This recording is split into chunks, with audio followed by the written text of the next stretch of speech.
Good morning friends, આપણી YouTube channel ગણિત વિજ્ઞાન ગુરુમાં આપ સર્વનું સ્વાગત છે. મારું નામ વેગડા કુલદીપ. હું શ્રી કાંસાબડ પ્રાથમિક શાળામાં ગણિત વિજ્ઞાન શિક્ષક તરીકે ફરજ બજાવું છું. આપણા આ વિડીયો બનાવવાનો મુખ્ય હેતુ તો માત્ર ને માત્ર એટલો જ છે કે મારા વિદ્યાર્થીઓ જે આનાથી શીખે અને અન્ય વિદ્યાર્થીઓને પણ આનો લાભ મળે. કારણ કે હવે ગવર્મેન્ટે દરેક શાળાઓમાં સ્માર્ટ ટીવી આપી જ દીધા છે, જેથી કરીને એક શિક્ષકની ગેરહાજરીમાં પણ વિદ્યાર્થી છે એ સતત શીખતો રહે. આજે આપણે શીખીશું જૂથનો ગુણધર્મ.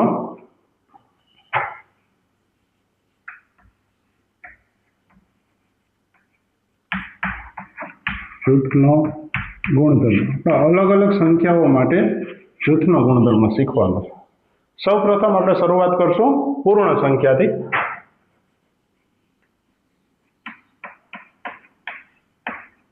પૂર્ણ સંખ્યાઓ 4. જૂથનો ગુણધર્મ છે આપણે એક ઉદાહરણ દ્વારા સમજીએ. ધારો કે કોઈ સંખ્યા છે અને આપણે જૂથનો ગુણધર્મ પૂર્ણ સંખ્યાઓ, એમાં આપણે સરવાળા માટે જોઈએ છીએ.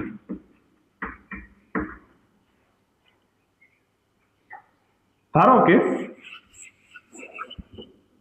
આપણે સરવાળો કરવાનો છે 3 + 7 + 9. હવે હું શું કરું તો કે પહેલા આ બંનેનું એક જૂથ બનાવું, એનો સરવાળો કરું, ત્યાર પછી એમાં આ સંખ્યા ઉમેરું 9 છે એ એક રીત આ થઈ. અથવા તો મને એમ થાય કે મારે આ બંનેનું જૂથ બનાવવાનું છે 7 અને 9, અને પછી એમાં એક સંખ્યા ઉમેરું, જે આ વધે છે એ 3. જો બંનેનો જવાબ સરખો આવે તો આપણે એમ કહી શકીએ કે જૂથના ગુણધર્મનું પાલન કરે છે, અને જુદો જુદો આવે તો એમ કહી શકાય કે જૂથના ગુણધર્મનું પાલન કરતું નથી. તો આપણે બંને રીતે સરવાળાનો દાખલો કરીએ. તો પહેલા તો આપણે આ બેનો જૂથ બનાવવું છે, એટલે 3 + 7. જો જૂથના ગુણધર્મમાં નામ ઉપરથી જ ખબર પડે જૂથ એટલે શું કરવાનું છે તો કે સંખ્યાઓના જૂથ બનાવવાના છે. એટલે 3 અને 7 એનું જૂથ બનાવીએ, બેનો સરવાળો કરીએ એટલે જવાબ આવે 10. હવે આપણી પાસે સંખ્યા કઈ વધે છે તો કે 9, એટલે +9 કરું. હવે 10 અને 9 નો સરવાળો કરીએ એટલે જવાબ આવશે 19. હવે બીજી રીત, આપણે 7 અને 9 નું જૂથ બનાવવાનું છે, એટલે 7 + 9.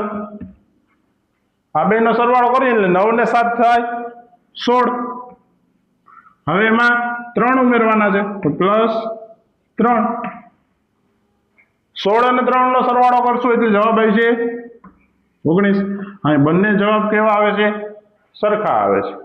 તો શું કહી શકાય આપણે કે સરવાળા માટે જૂથના ગુણધર્મનું પાલન થાય છે.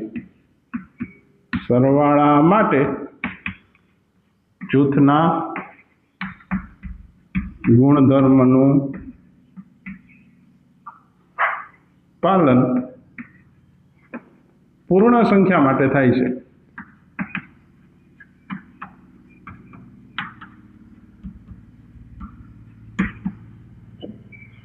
અહીં બંને જવાબ સરખા આવે છે. આપણે બંનેનો અલગ અલગ જૂથ બનાવ્યા તો એ જવાબ બેનો કેવો આવે છે? સરખો આવે છે. એટલે આપણે એવું કહી શકીએ કે સરવાળા માટે જૂથના ગુણધર્મનું પાલન થાય છે.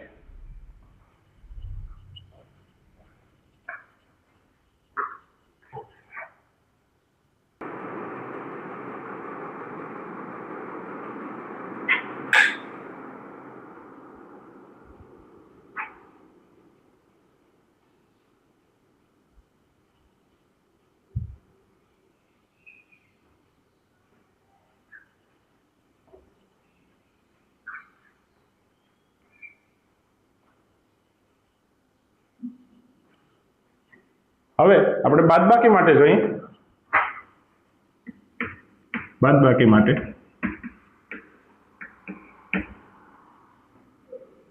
-9 - 7 - 13.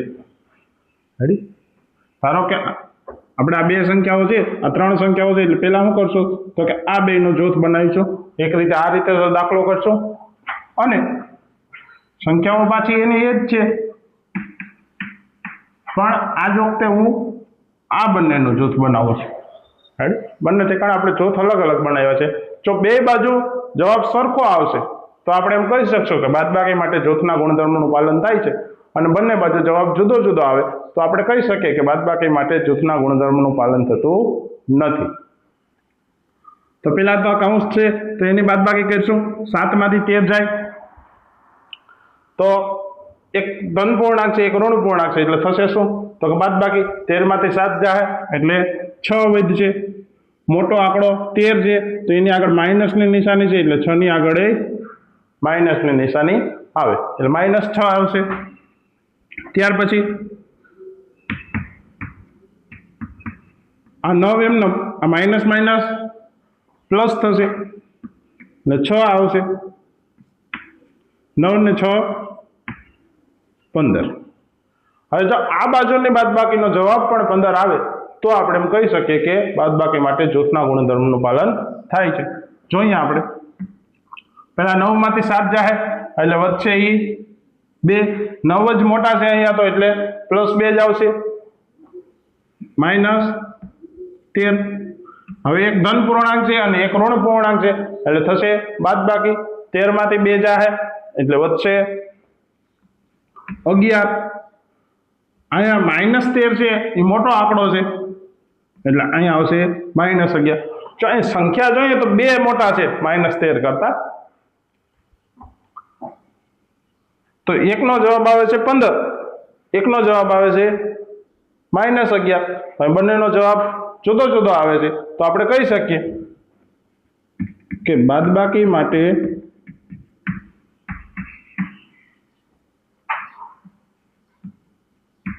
જૂથના ગુણધર્મનું પાલન થતું નથી પૂર્ણ સંખ્યાઓમાં.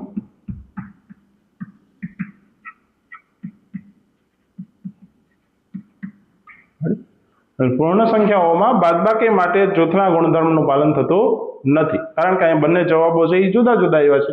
જો સરખા જવાબ આવ્યા તો આપણે એમ કહેત કે બાદબાકી માટે જૂથના ગુણધર્મનું પાલન થાય છે પણ અહીંયા જવાબ અલગ અલગ છે. એક ઠેકાણે +15 આવે છે એક ઠેકાણે -11 આવે છે એટલે બંને જવાબ જુદા જુદા છે તો બાદબાકી માટે જૂથના ગુણધર્મનું પાલન ન થાય.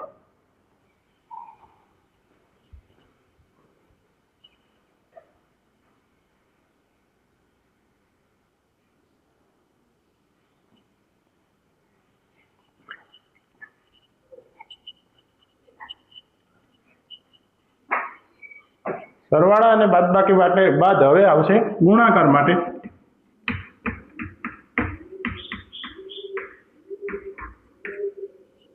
પણ પૂર્ણ સંખ્યાઓ લઈએ અને એના ગુણાકાર કરીએ 7 × 9 એને ગુણ્યા 11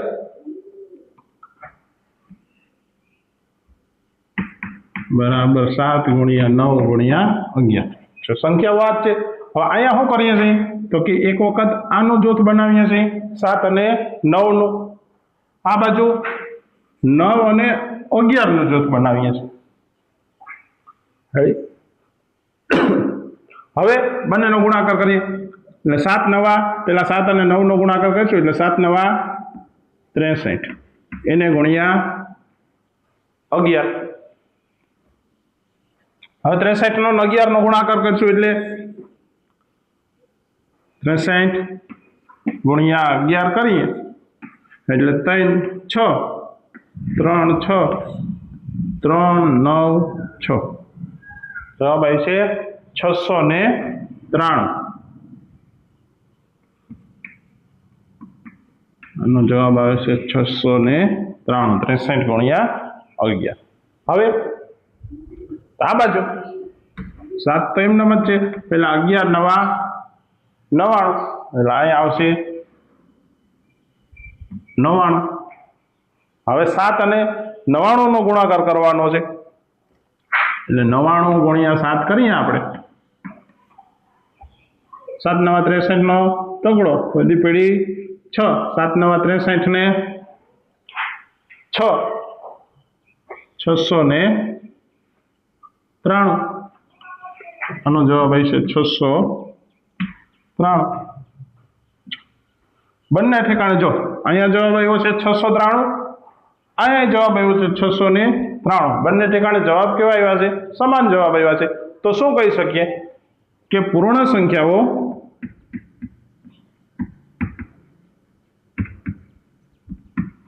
ગુણાકાર માટે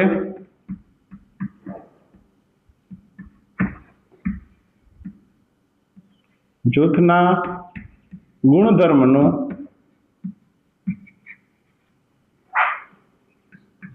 પાલન કરે છે. અને આવું આપણે કહી શકીએ કે પૂર્ણ સંખ્યા છે ગુણાકાર માટે જૂથના ગુણધર્મનું પાલન કરે છે.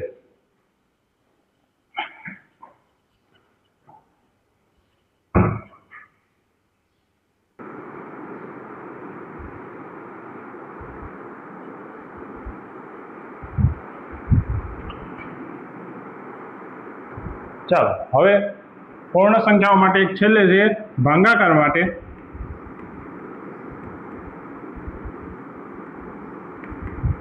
અલગ અલગ સંખ્યાઓ લઈ અને પછી એનો ભાગાકાર કરીએ.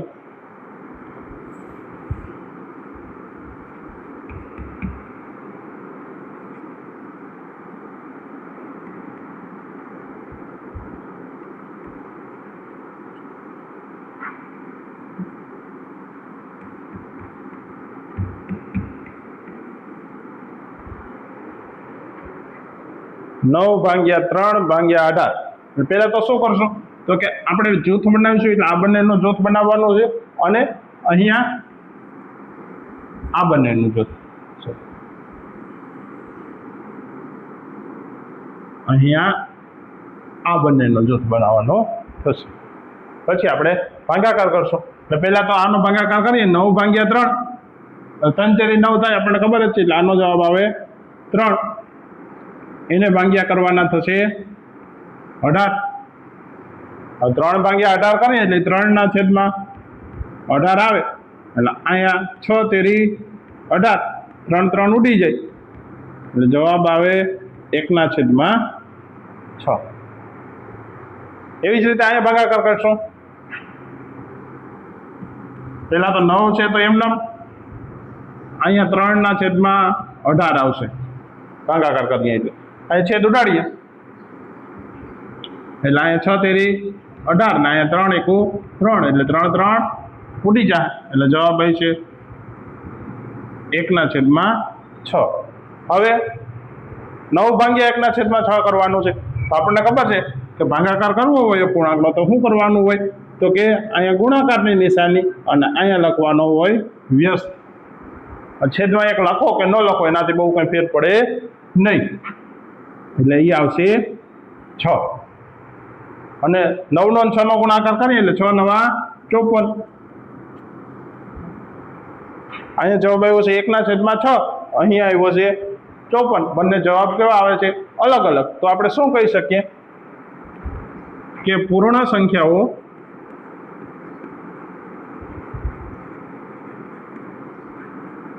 ભાગાકાર માટે જૂથના ગુણધર્મનું પાલન કરતી નથી. એટલે પૂર્ણ સંખ્યાઓમાં જૂથના ગુણધર્મમાં સરવાળો અને ગુણાકાર છે એ જૂથના ગુણધર્મનું પાલન કરે છે. બાદબાકી અને ભાગાકાર છે એ પૂર્ણ સંખ્યાઓ માટે જૂથના ગુણધર્મનું પાલન કરતા નથી.